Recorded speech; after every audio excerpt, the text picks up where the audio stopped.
네, 여러분 반갑습니다. 이 코너는 에듀파이어입니다. 여러분 어떤 느낌이 드세요? 에듀파이어 하면 에듀케이션과 파이어가 함께 연결된 말이죠. 우리 교육으로 불을 지펴보자는 거예요.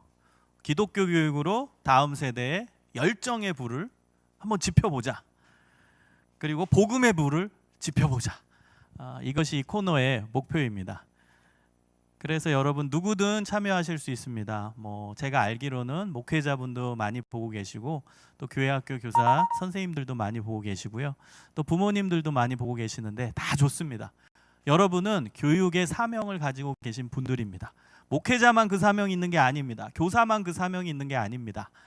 부모도 그 사명이 있습니다. 우린 다음 세대를 다 함께 힘을 합쳐서 살려야 합니다. 그들의 마음에 복음의 불을 지펴야 됩니다. 그들의 영혼 가운데 복음의 불, 열정의 불을 우리가 심어줘야 됩니다. 그래서 이 코너에 여러분 많이 참여해 주시고요. 또 같이 보면서, 또 같이 나누면서, 같이 기도하면서, 같이 하나님의 말씀을 보면서, 같이 교육하면서 하나님의 뜻을 세워갔으면 좋겠습니다. 그래서 이 코너는 저뿐만이 아니라 저희 기독교 교육 리더십 연구원들과 함께 하려고 합니다. 제가 설교도 하고요. 또 때로는 강의도 하고요. 또 우리 연구원들은 각 파트별로 본인들이 준비한 노하우들을 여러분들에게 제공하도록 하겠습니다. 저희 연구소는 아주 실제적인 연구를 합니다. 교회 학교에서 활용할 수 있는, 실제 교육의 현장에서 활용할 수 있는 아주 실제적인 이야기들, 또 실제 노하우들, 실제 프로그램들을 이야기하기 때문에 여러분들이 도움을 많이 받으실 수 있을 것이라고 생각을 합니다. 그래서 여러분 기대해 주시고 많이 참여해 주셨으면 좋겠습니다. 자, 오늘은 첫날인데요. 제가 오늘은 말씀을 같이 보려고 합니다. 사실 시작이 제일 중요하잖아요. 시작은 우리가 말씀으로 같이 은혜를 받으면서 시작했으면 좋겠습니다. 오늘 제가 가지고 온 준비해 온 말씀은 마태복음 18장 1절에서 4절까지의 말씀입니다. 마태복음 18장 1절에서 4절입니다. 여러분 있는 자리에서 함께 이 말씀을 같이 보고 같이 묵상하고 같이 은혜 받으셨으면 좋겠습니다. 자, 같이 읽어볼까요? 시작. 그때 제자들이 예수께 나와 이르되 천국에서는 누가 크니이까? 예수께서 한 어린아이를 불러 그들 가운데 세우시고 이르시되 진실로 너희에게 이르노니 너희가 돌이켜 어린아이들과 같이 되지 아니하면 결단코 천국에 들어가지 못하리라. 그러므로 누구든지 이 어린아이와 같이 자기를 낮추는 사람이 천국에서 큰 자니라. 아멘. 저는 오늘 설교의 제목을 하나님 앞에 어린아이가 되려면 이러한 제목으로 잡아봤습니다. 전통적으로요, 교육의 개념은 교사가, 부모가, 어른이 일방적으로 아이들에게 내용을 전달하고 전수하는 것을 교육으로 여겼습니다. 그러니까 이 교육 패러다임에서는 아이들은, 학생들은 받는 존재인 거예요. 가지고 있는 부모가 아직 모르는 아이들한테 주는 거고요. 가지고 있는 교사가 아직 모르는 학생한테 주는 거예요. 주입하는 거예요. 그리고 목회자도 내가 많이 아니까, 성경의 지식을 많이 아니까 우리 학생들에게 내가 나눠준다. 일방적으로 전달한다. 그것이 전통적인 교육 패러다임입니다. 그런데 요즘은요, 이 패러다임을 여러분 깨야 됩니다. 진짜 교육을 제대로 하시려면은 어른이, 그리고 부모가, 그리고 목회자가, 선생이 일방적으로 아이들한테, 학생들한테 내용을 전달해 준다라는 패러다임이 아니라 함께 하면서, 함께 가르치고, 함께 교육의 현장에 있으면서, 함께 양육하면서 서로 성장한다는 것입니다. 저는 성장이라는 말을 굉장히 좋아해요. 성장, 그로스죠, 영어로. 함께 성장입니다. 교사도 아이와 함께 하면서 성장하고요. 학생과 함께 하면서 성장하고, 목회자도 성도와 함께 하면서 성장하는 거예요. 부모도 아이와 함께 하면서 부모도 성장하는 겁니다. 그래서 제가 이렇게 명명해봤습니다. 성장교육, Growth Education. 제가 어디 가나 쓰는 말입니다. 다른 사람이 썼는지 모르겠지만 저는 이 용어를 제가 쓰고 있거든요. 그래서 네이버나 이런데 검색을 해봤더니 제가 유도하고 얘기하는 그런 내용은 안 나오더라고요. 그래서 이 그로스 에듀케이션은 이제 김성준 교수가 얘기한 게 아닐까라는 생각을 하고 있습니다. 제가 말하고 싶은 정의 내리는 이 성장 교육은 함께 성장한다는 거예요. 교사와 학생이 교육의 현장에 있으면서 함께 성장하고, 성도와 목회자가 함께 있으면서 함께 성장하고, 그리고 부모와 아이가 함께 교류하고 함께 교육의 현장에 있으면서 성장해 나가는 것입니다. 여러분, 이제 패러다임을 바꾸셔야 됩니다. 이제는 같이 성장해야 돼요. 여러분, 목회자라고 완벽합니까? 그렇지 않잖아요. 교회학교 교사라고 완벽해서 여러분 교사하고 계세요? 아니잖아요. 그래서 이제는 패러다임을 바꿔서 우리도 같이 성장하는 거예요. 그러면 매너리즘에 빠지지 않아요. 여러분, 우리가 일방적으로 주는 존재다라고 생각해 보세요. 그럼 얼마나 피곤하겠어요. 일방적으로 우리는 가르치는 존재다라고만 생각하면 얼마나 지치겠습니까? 하다가 아이들이 따라오지 않으면 지쳐요. 하다가 아이들이 내 목표대로 오지 않으면은 다운이 돼요. 기분도 다운되고 한숨도 나오고 내가 원하는 대로 내 의도대로 되어지지 않는구나, 좌절도 되고 그러거든요. 그래서 여러분, 성장교육으로 패러다임을 바꾸셔야 돼요. 아이들로부터 나도 배우겠다라는 자세를 가져보세요. 그럼 지치지 않습니다. 배우려는 자세가 있는데 왜 지치겠어요? 내가 일방적으로 쏟아낸다라는 전제가 깔려 있으니까 지치는 거예요. 그런데요, 나도 이 아이와 대화하면서 내가 배울 게 있겠구나, 나도 배워야겠구나라는 전제를 갖고 있으면요, 지치지 않습니다. 저는 가르치는 현장에 있는 사람이에요. 학교에서도 가르치고 교회에서도 가르치고 외부에서도 가르치고 가르치는 존재인데요, 저도 가르치는 거 좋아해요. 하지만 저도 사람인지라 지쳐요. 그래서 저는 어디 갈 때마다 나는 가르치지만 배우는 자다라는 마인드를 갖고 갑니다. 우리 학생들을 만날 때도 내가 교수지만 내가 일방적으로 쏟아내는 게 아니라 나도 학생들과 대화하면서 배우겠다. 그래서 저는 이제 토론을 많이 해요. 그다음 퀴즈를 냅니다. 그럼 퀴즈에 학생들이 이제 여러 답을 할 때 제가 모르는 걸 발견해요. 제가 생각하지도 못한 것을 발견해요. 그래서 저는 또 배웁니다. 그래서 저는 이 교육의 현장이 너무 좋아요. 왠 줄 아세요? 저도 배우니까. 저도 성장하니까, 저도 모르는 걸 알게 되니까. 여러분, 이제 성장교육으로 전환하시기 바랍니다. 여러분, 오늘 본문은 아주 중요한 본문입니다. 왜냐하면 예수님께서는 우리가 어린아이와 같이 되지 아니하면 천국에 갈 수 없다고 말씀하시기 때문입니다.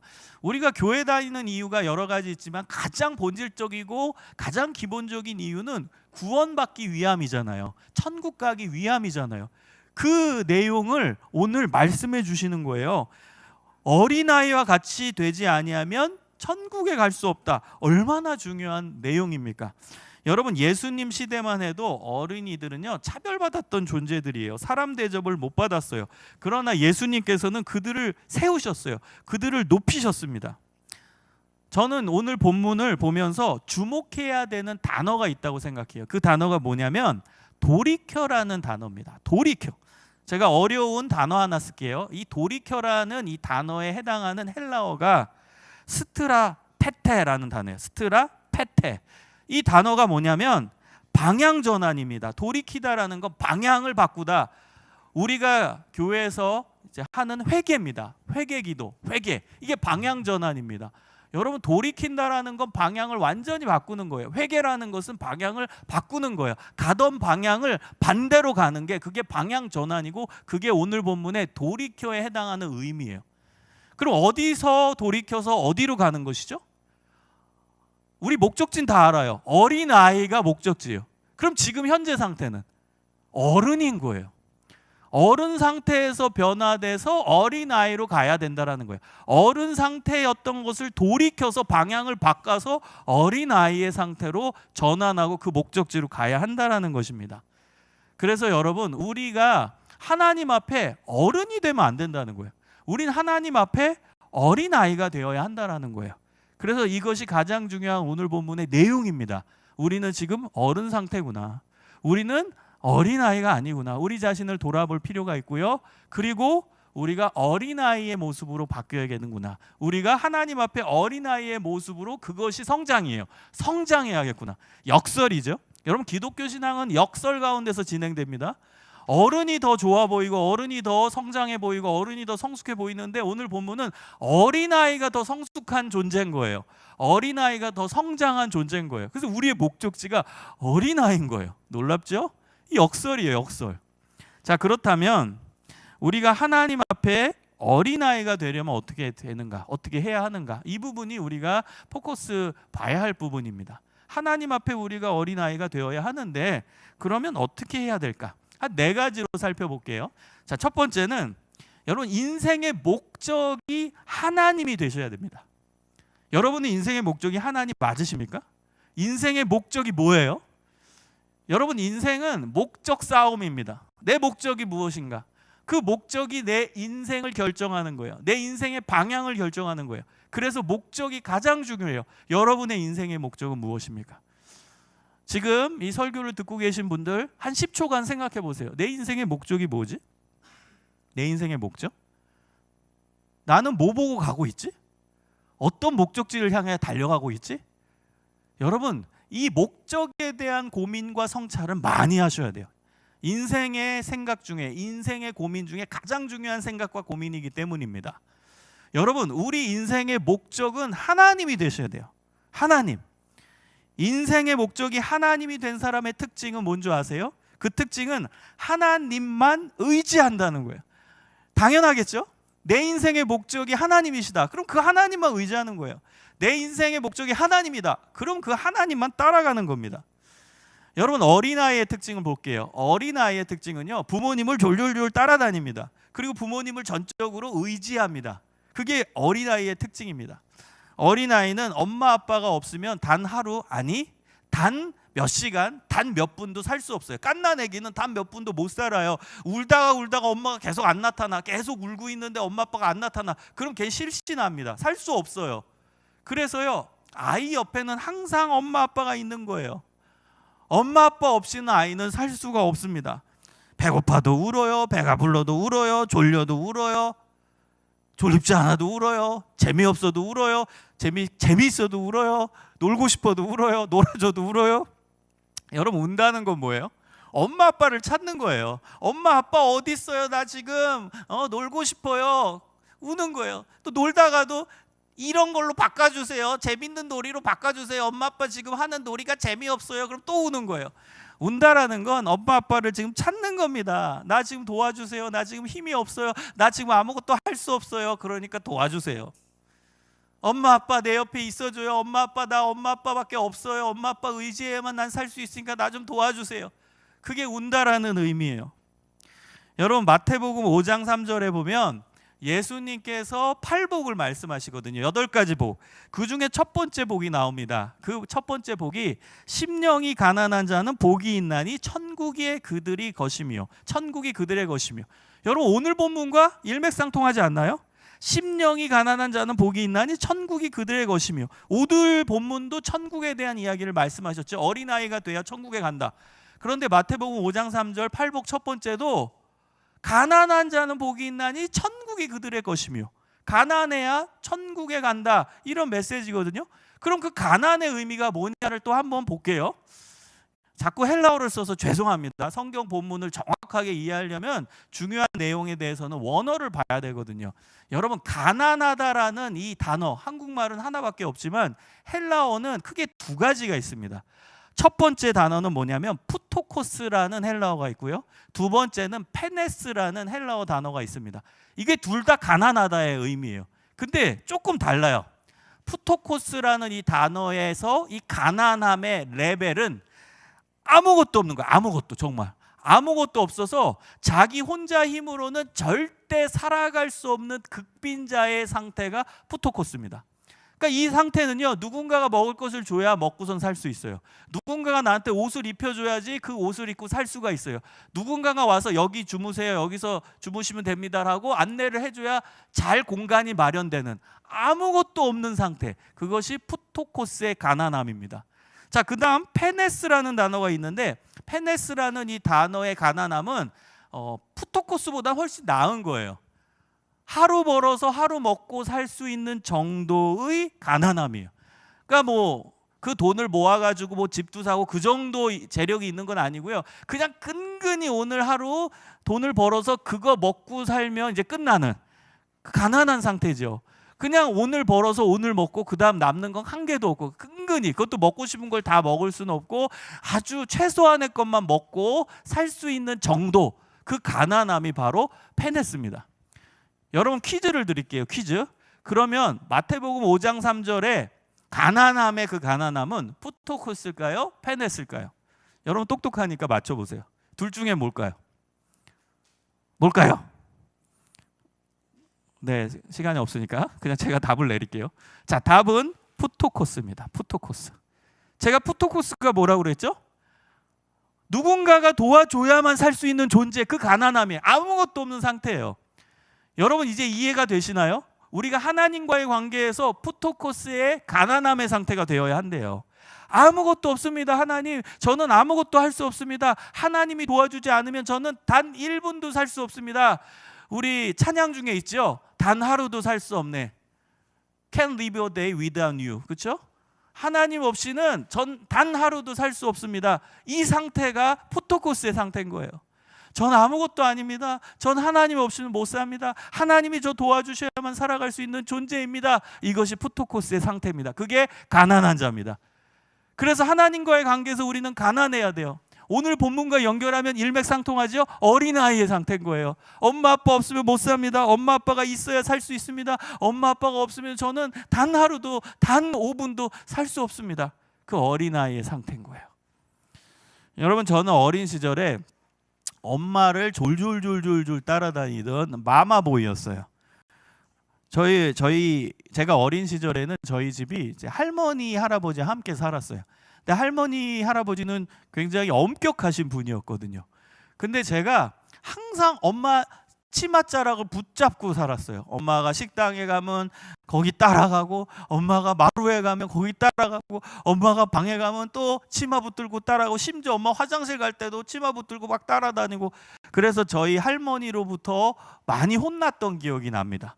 저희 어머니도 얘가 왜 이러냐, 왜 엄마 치맛바닥만 붙잡고 다니냐, 막 그런 이야기를 많이 들었고요. 제 어린 시절 기억에 많이 남아 있어요. 저한테도 할머니가 왜 너는 엄마 치마만 붙들고 사냐, 왜 엄마만 졸졸졸 따라다니냐, 그런 이야기를 들었던 기억이 많이 납니다.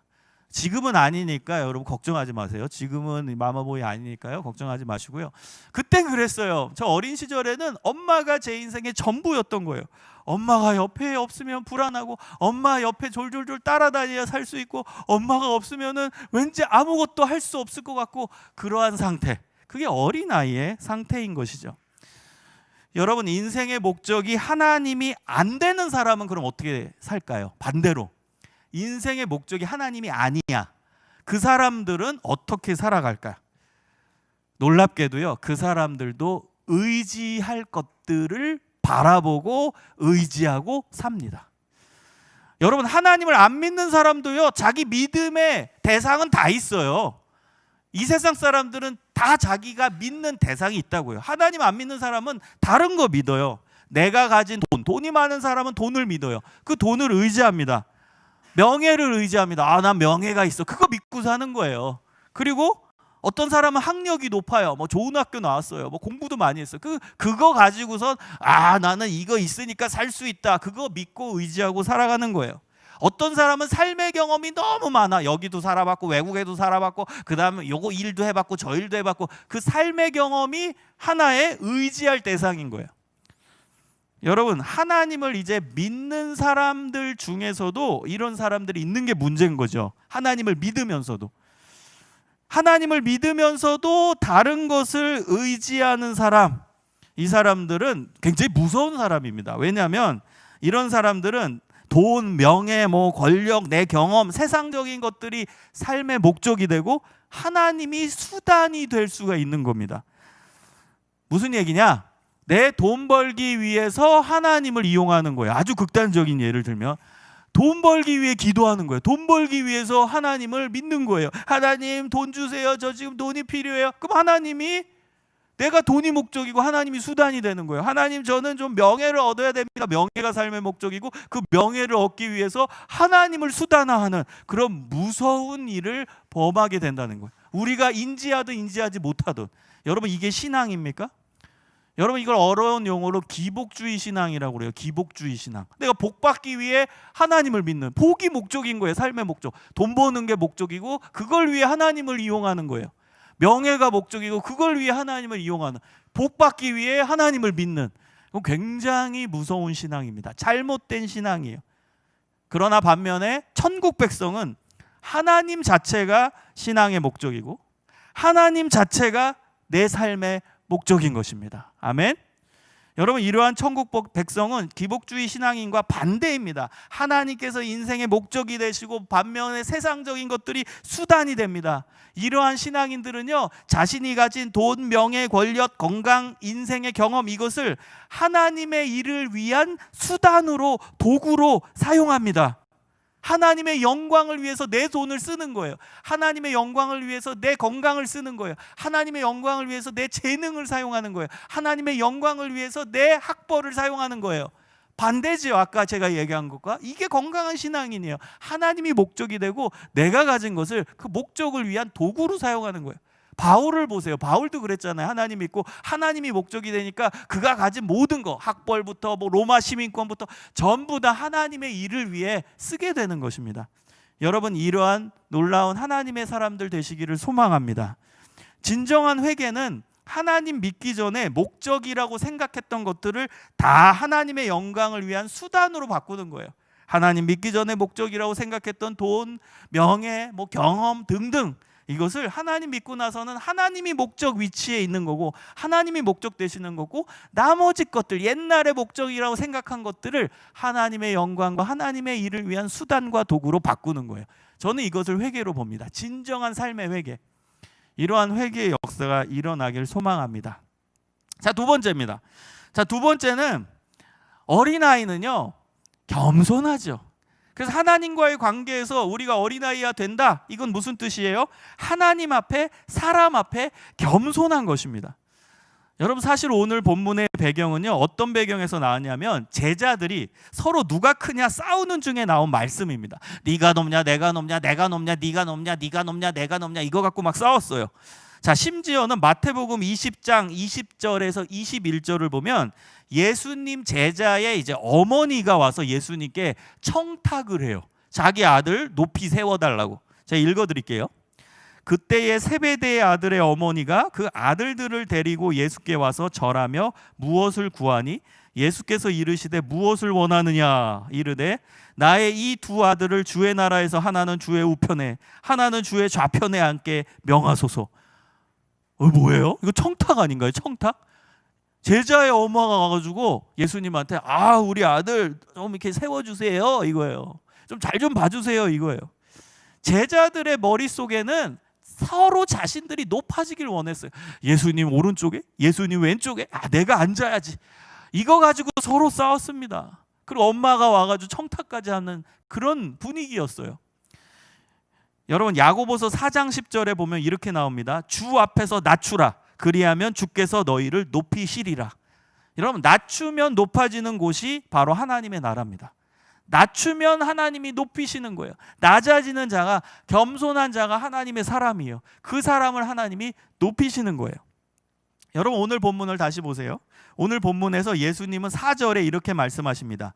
그러므로 누구든지 이 어린아이와 같이 자기를 낮추는 사람이 천국에서 큰 자니라. 여러분, 잘 보세요. 아이는 부모님 앞에 교만하지 않습니다. 그렇죠? 당연하죠.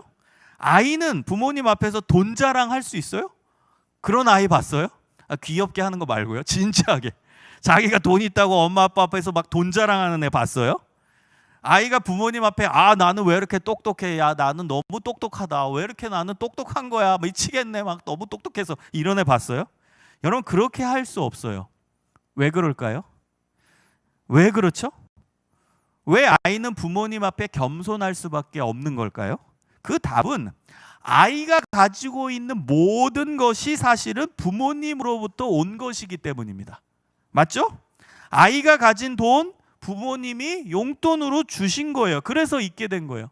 아이가 입고 있는 옷, 멋있는 옷, 예쁜 옷, 엄마 아빠가 번 돈으로 그 옷을 사줬기 때문입니다. 똑똑한 아이가 자신의 똑똑함을 자랑할 수 없는 이유도 그 똑똑함은 부모님의 유전자에서 온 것이기 때문입니다. 다 부모님 거예요. 근데 어떻게 자랑해요? 다 부모님한테 물려받은 건데? 그거 어떻게 자랑합니까? 아이는 자랑할 수 없어요, 부모님 앞에. 자, 보세요. 이제 하나님과 우리 관계를 보는 거예요. 영적으로 우리도 하나님 앞에 어린아이예요. 그럼 어떻게 해야 돼요? 겸손해야 돼요. 내가 가진 모든 것이 하나님으로부터 온 것이기 때문에 자랑할 게 없는 거예요. 내가 가진 모든 거 다 하나님으로부터 온 거예요. 내가 가진 물질, 내가 가진 실력, 내가 가진 재능, 내가 가진 인간관계, 모든 거, 삶의 경험 다 하나님으로부터 온 거예요. 근데 어떻게 자랑해요? 똑똑한 사람은 막 똑똑함을 막 자랑하는 사람이 있죠. 웃긴 거죠. 그거 하나님이 준 건데. 여러분, 과학기술 문명이 발전하면서 과학 무섭게 발전하잖아요. 그러면 여러분 어떤 생각이 들어요? 과학은 막 발전하면서 야, 우리가 이제 하나님 위치에 올라가는구나 착각하는 거죠. 여러분, 과학자들의 그 똑똑함의 머리는 누가 주신 거죠? 하나님이 주신 거죠. 착각하면 안 돼요. 과학기술이 스스로 만들어내서 똑똑함을 유지하는 게 아니라 그 똑똑함에 연구를 할 수 있도록 그 똑똑함을 제공해 주신 분은 하나님이세요. 하나님이 주신 거예요. 똑똑한 사람이 있고 똑똑한 과학자가 있다면 그 똑똑함은 하나님이 주신 거죠. 그래서 여러분, 모든 것은 다 하나님으로부터 받은 거예요. 그러니까 우리는 교만할 수가 없는 것입니다.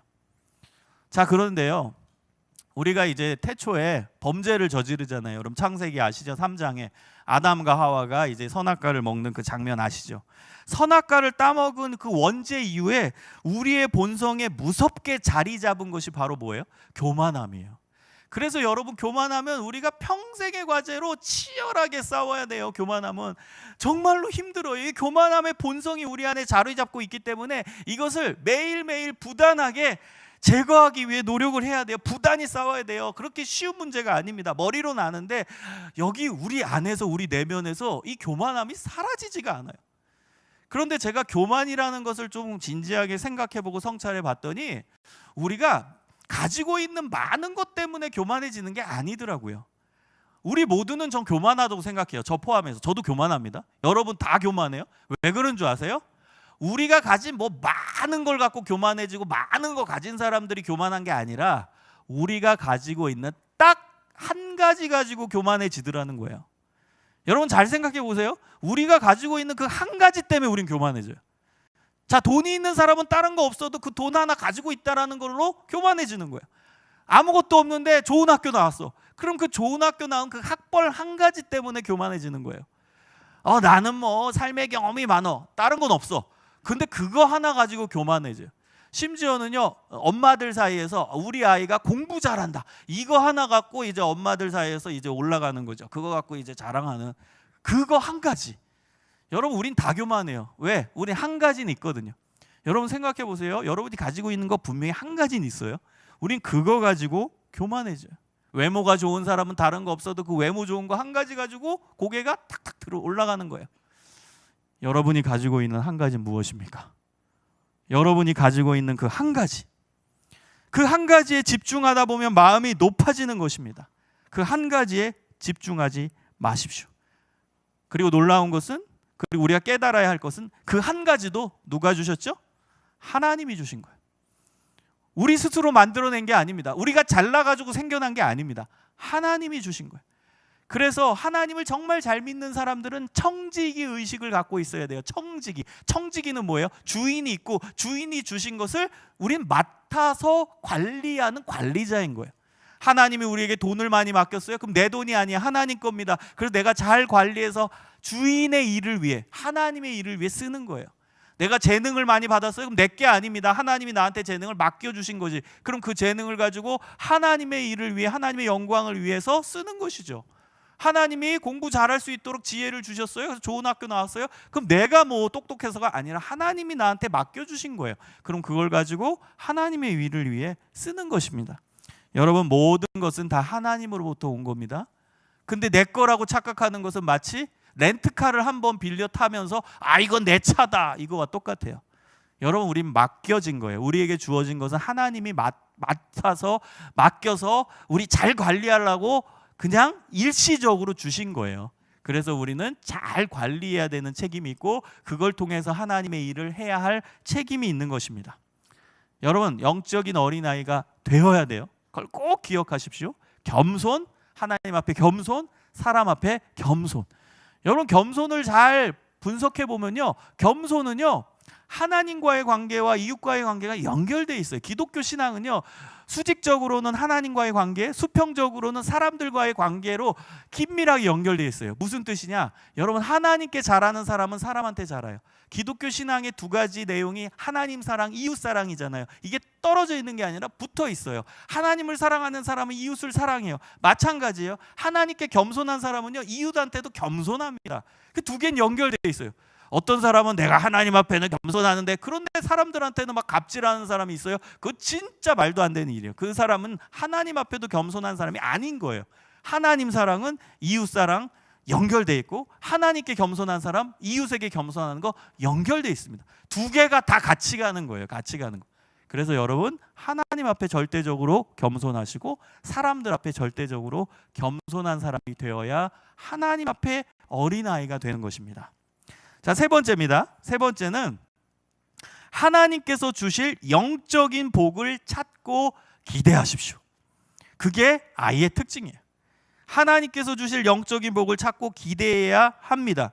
여러분, 어린아이를 잘 보세요. 우리 어린아이들 마음속에는 항상 부모님이 뭔가 나에게 좋은 것을 주시지 않을까? 어떤 선물을 주시지 않을까? 기대합니다. 여러분, 저는 1년에 이제 한두 번씩 학교 일로 해외 출장을 다닙니다. 그러면 이제 해외를 다니면서 집에 뭐 2주, 3주 후에 들어가거든요. 그러면 저희 아이는 제가 돌아오는 날 한 3일 전부터 제 전화를 아주 잘 받아요. 아주 공손하게. 그리고 아주 친절하게 이제 잘 받습니다. 그리고 굉장히 기대해요. 아빠 언제 와? 언제 와? 몇 시에 도착해? 몇 시에 도착해? 언제 와? 언제 와? 계속 물어봐요. 저는 다 알죠. 왜 저러는지 제가. 자, 이제 집에 들어갑니다. 그럼 집에 이제 들어가면 아이가 저를 보고 너무나 반갑게 저를 맞아줍니다. 퀴즈를 드립니다. 왜 그럴까요? 1번, 아빠를 너무나도 뜨겁게 사랑해서. 2번, 아빠가 자기를 위한 선물을 주지 않을까 기대해서. 1번입니까? 2번입니까? 헷갈리시죠? 아니에요? 안 헷갈리는군요. 2번으로. 예, 2번이죠. 네, 답은 2번 맞습니다. 제 딸은 제가 어디 뭐 출장 가거나 어디 지방에 가거나 어디 갔다 오면 자신한테 뭔가 선물 한 가지라도 작은 거라도 주지 않을까 기대합니다. 그렇다고 아빠가 실망할까요? 얘는 나를 기다린 게 아니라 선물을 기다렸구나. 아유, 내가 막 삐지고 너 그러면 안 돼. 막 그럴까요? 아니에요. 저는 그 기대하는 딸에게 작은 선물이라도 주고 싶어요. 그 선물을 주면 아이는 저를 안아줍니다. 포옹해줍니다. 그 기분이 좋아요. 선물 때문에 그래도 기분이 좋아요. 여러분, 이게 아빠의 마음입니다. 여러분, 우리 하나님의 마음도 똑같다고 저는 생각해요. 우리가 하나님이 주실 복, 하나님이 주신 영적인 복을 기대해야 돼요. 영적인 선물을 기대해야 돼요. 하나님은 우리의 아버지십니다. 아버지는 자식들에게 좋은 것을 주고 싶어 합니다. 좋은 선물을 주고 싶어 하세요. 여러분, 마태복음 7장 11절에 이렇게 나옵니다. 너희가 악한 자라도 좋은 것으로 자식에게 줄 알거든 하물며 하늘에 계신 너희 아버지께서 구하는 자에게 좋은 것으로 주시지 않겠느냐. 구하는 자에게 좋은 것을 주신대요. 근데 그 좋은 게 뭔 줄 아세요? 누가복음 11장 13절에 정확히 나옵니다.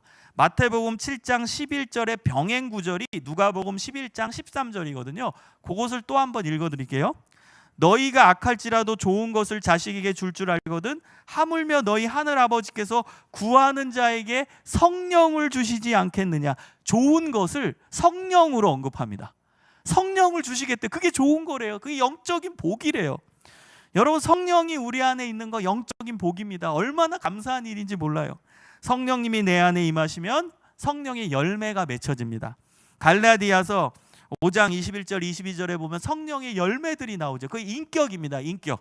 사랑, 희락, 화평, 오래 참음, 자비, 양선, 충성, 온유, 절제. 이 9가지의 하나님의 성품, 하나님의 인격이 내 안에 맺혀진대요. 여러분, 행복하겠죠? 행복하죠. 여러분, 내 안에 사랑이 넘쳐. 그게 근원적인 행복입니다. 그게 복입니다. 그게 선물입니다. 여러분, 친구 사이에서 막 싸울 일이 있는데 나는 싸움이 안 나. 왜? 마음이 평안하니까. 그게 복 아닌가요? 미워할 사람이 내 안에 생겨야 되는데 난 생기지 않아. 사랑이 넘쳐서. 그거 복 아니에요? 그게 근원적 복 아닙니까? 기쁨이 넘쳐 희락. 그게 복 아니에요? 돈이 복입니까? 아니죠. 그게 진짜 복이죠. 내 안에 기쁨이 충만해. 슬플 일이 없어. 내 안에 하나님이 주시는 기쁨이 있어서 난 너무 행복해. 그게 진짜 복 아닌가요? 여러분, 그 복을 우리에게 허락해 주신대요. 그뿐만이 아닙니다. 여러분, 로마서 12장, 고린도전서 12장에 보면 성령께서 내 안에 계시면 다양한 은사들, 능력들이 나타난대요. 자, 빨리 읽어드릴게요. 예언의 은사, 섬김의 은사, 가르치는 은사, 위로하는 은사, 구제하는 은사, 다스리는 은사, 긍휼 베푸는 은사, 지혜의 은사, 지식의 은사, 믿음의 은사, 병 고치는 은사, 능력 행함의 은사, 예언의 은사, 영들 분별의 은사, 방언의 은사, 방언 통역의 은사. 엄청 많죠. 그 하나님의 능력, 성령의 능력을 우리한테 주신대요. 그게 좋은 거래요. 얼마나 감사합니까? 그래서 여러분, 어린아이가 되고 싶으세요? 그럼 하나님께 기대하세요. 구하세요. 구하는 자에게 주신대요. 아빠 주세요. 아빠 주세요. 애가 구하잖아요. 아빠 선물 줘. 선물 줘. 우리도 구해야 돼요. 영적인 복을 구해야 돼요. 성령님 내 안에 오셔서 내 안에 성령의 열매가 맺혀지고 성령의 은사가 나타나게 해주세요. 도와주세요. 하나님 구합니다. 여러분, 그것이 바로 영적 어린아이의 모습입니다. 히브리서 11장 6절에 보면 믿음이 없이는 하나님을 기쁘시게 못하나니 하나님께 나아가는 자는 반드시 그가 계신 것과 또한 그가 자기를 찾는 자들에게 상 주시는 이심을 믿어야 할지니라. 상 주신대요. 영적인 복을 주시는 거예요. 그걸 기대하고 하나님을 찾으시기를 소망합니다. 자, 마지막 네 번째입니다. 마지막 네 번째는 하나님을 생각하면 힘이 나야 됩니다. 힘이 나야 돼요. 힘. 여러분, 아이들은요, 부모님을 생각하면 힘이 나요. 부모님을 생각하면요, 애들은요, 막 기분이 좋아지고 막 힘이 납니다. 부모님이 나와 함께 한다고 믿으면 애들은 무적이 돼요. 막, 내가 힘이 있다, 이렇게 느껴요. 자, 제가 실제 경험한 일입니다. 제가 초등학교 4학년 때 저희 집 앞에 놀이터가 있었거든요. 그 놀이터에서 제 친구 3명이랑 같이 놀고 있었어요. 근데 무시무시한 이제 중학교 2학년, 그때도 중2가 무서웠어요. 중학교 2학년 형들이 이제 몰려오는 거예요. 그 놀이터에서 놀겠다고. 근데 저희들이 그 놀이터 중앙에서 이제 놀고 있었거든요. 흙장난하고. 그랬더니 이 중2 형들이 딱 오더니 째려보면서, 야, 저기 끄트머리에 가서 놀아. 여긴 우리가 축구할 거야. 그래가지고 째려보는 거예요. 무섭잖아요. 그래가지고 제 친구랑 이제 자리를 옮겨서 저 놀이터 끄트머리에 이제 쪼그려 앉아서 이제 흙놀이 형들 눈치 보면서 그러고 있었어요. 자, 좀 시간이 흐르자 제가 고개를 딱 들어서 멀리 보고 있는데 저희 아버지가 오는 거예요. 저희 아버지가 저를 부르러 온 거예요. 뭐 그때 왜 부르러 온지 모르겠어요. 뭐 식사 시간이 돼서 저를 데리고 오려고 부르러 왔는지 모르겠는데 오는 걸 보게 된 거예요. 아빠가 점점 나 쪽으로, 내가 어디 있는지 아니까 걸어오는 걸 보게 된 거예요. 자, 그때 제가 어떻게 한 줄 아세요? 제가 한 성질이 있거든요. 그래가지고 제가 그 끄트머리에서 놀이터에서 놀다가 벌떡 일어나가지고 그 중앙에 있는 중2 형들한테 가서 이렇게 얘기했습니다. 형들이 나가. 내가 여기서 놀 거야. 형들이 저쪽으로 가. 그 이유는 상상에 맡길게요. 자, 저희가 그렇게 담대하게 얘기했어요. 왜 그럴까요? 아버지가 오는 걸 알았거든요. 아버지가 오는 것을 제가 느꼈거든요. 아버지 생각이 났거든요. 아버지가 나한테 지금 오는구나 생각이 딱 나니까 갑자기 없던 힘이 생긴 거예요. 왜 그렇죠? 내 힘이 아닌 아버지의 힘을 믿은 거거든요. 아버지가 온다. 중2 형들보다 힘센 아버지가 온다. 아버지의 능력이 내 능력이 된 거예요. 아버지를 생각하니까 힘이 나는 거예요. 여러분, 이것이 믿음입니다. 하나님을 생각하면 힘이 나는 것이 믿음이에요. 여러분, 믿는 대상을 떠올리면 힘이 나야 되는 거예요. 그건 당연해요. 여러분은 누구를 떠올리면 힘이 나죠? 부모님을 떠올리면 힘이 나요? 학생 중에 이 채널을 지금 보고 계시다면 부모님 생각하면 막 힘이 나요? 그럼 부모님을 지금 믿는 거예요. 지금 결혼하신 분은 남편 아내를 생각하면 막 힘이 나요? 그럼 남편 아내를 지금 믿고 의지하고 있는 거예요. 여러분이 지금 돈이 많은 사람이 있어서 내 통장에 돈을 생각하면 막 힘이 나요? 그럼 돈을 믿고 있는 거예요. 내가 얼마 전에 아파트 지금 입주 들어왔는데 아파트만 생각하면 막 힘이 나요? 그럼 아파트를 믿고 있는 거예요. 여러분, 믿음과 힘은 연결되어 있습니다. 믿는 대상을 떠올렸을 때 힘이 나야 그게 믿는다는 증거가 되는 것입니다. 그렇다면 여러분, 하나님을 생각하면 어때요? 하나님을 생각하면 막 힘이 납니까? 열정이 솟아납니까? 기분이 좋습니까? 예배 드릴 때 하나님 만나는 거잖아요. 그때 어떠세요? 힘이 나고 막 기대가 되고 막 소망이 되고 열정이 막 생겨납니까? 아니면 하나님을 생각해도 별 반응이 없고 힘도 안 나고, 그렇다면 미안하지만 지금 하나님을 제대로 믿고 있는 게 아닙니다. 하나님을 생각하면 힘이 나야죠. 믿음과 힘은 연결되어 있기 때문입니다. 여러분, 하나님을 생각할 때 힘이 나시기를 소망합니다. 그 사람이 진짜 하나님의 사람이고 하나님을 믿는 하나님 앞에 어린아이입니다. 느헤미야 6장 10절에 보면 여호와를 기뻐하는 것이 너희의 힘이니라 나옵니다. 하나님 때문에 기뻐하는 게 그게 힘입니다. 하나님 때문에 기뻐하고 행복하는 게 그게 힘이에요. 하나님을 생각하면 힘이 나야 하는 것입니다. 다윗은 골리앗과 싸울 때 사무엘상 17장 45절에 다음과 같이 고백을 합니다. 너는 칼과 창과 단창으로 내게 나아오거니와 나는 만군의 여호와의 이름 곧 내가 모욕하는 이스라엘 군대의 하나님의 이름으로 내게 나아가노라. 칼과 창과 단창은 세상의 힘입니다. 그러나 다윗은 뭐라고 얘기해요? 만군의 여호와의 이름이 나의 힘이다. 나는 칼과 창과 단창, 세상의 힘은 없다. 그러나 영원한 힘, 근원적 힘인 만군의 여호와의 이름이 나한테 있다. 나의 힘의 근거다. 그리고 담대하게 나가서 골리앗을 쓰러뜨리는 것입니다. 사도행전 3장에도 베드로와 요한이 성전 미문에서 구걸하는 지체장애인에게 이렇게 말합니다. 은과 금은 내게 없거니와 내게 있는 이것을 내게 주노니 나사렛 예수 그리스도의 이름으로 일어나 걸으라. 은과 금 나 없다. 은과 금은 여러분 세상의 힘이잖아요. 돈이잖아요. 돈. 근데 나 없대요. 근데 내가 가진 건 뭐예요? 나사렛 예수 그리스도의 이름. 이게 내 힘의 근거라는 거예요. 그게 있으면 난 승리한다요. 난 그 힘을 믿고 있다는 거예요.